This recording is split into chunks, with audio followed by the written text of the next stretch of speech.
وای حاجی کف کردیم، یه غذا بگیریم بخوریم تو ماشین. آره بگیریم. گشنه‌ای دارم میمیرم. اون یه دونه شماره رستوران داشتیم.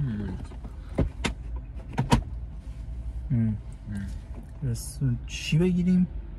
من میگم خورشتی بگیریم. فرقی نداره. خورشتی بگیریم. پیتزا بگیر. هم که تو میگی. پیتزا، خورشت پیتزا. الو سلام. خوب هستین؟ وقتتون بخیر باشه. ببخشید شما غذا دارین؟ خوش به حالتون، ما نداریم. نه جدا از شوخی مثلا دارم که تو منوتون الان چی موجوده؟ قرمه سبزی، قیمه، قرمه سبزی رو پرس گوشتش چیه؟ گوسفندیه؟ گوشت قرمه سبزیتون گوسفندیه جسارتا؟ گوساله است. فسنجونشون بپرس چیز گردو داره؟ فسنجونتون گردو داره یا خالی بندیه؟ گردو هم داره. ترش میزنه یا شیرین؟ ترش شیرین؟ آها بعد تو زرش پلوتون زرش ریختین دیگه قطعا، چون من زرشی که زرش پلو رو نمیخورم.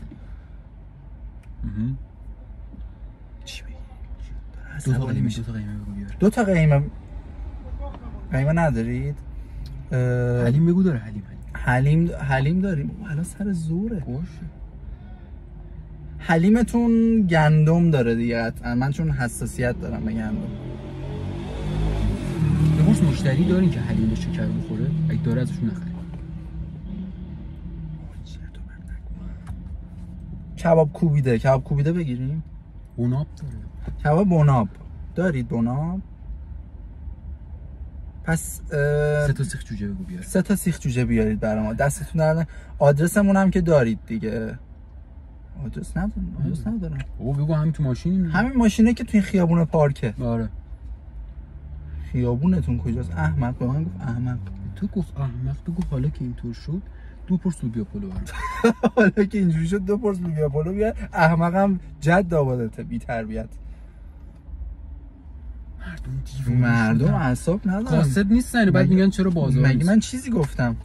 میچ نوشیدنی نگفتیم. راستی چی بیاره؟ نوشیدنی چی بیاره؟ الو سلام، ببخشید من مجدد قطع کرد. به تو زنگ بزن.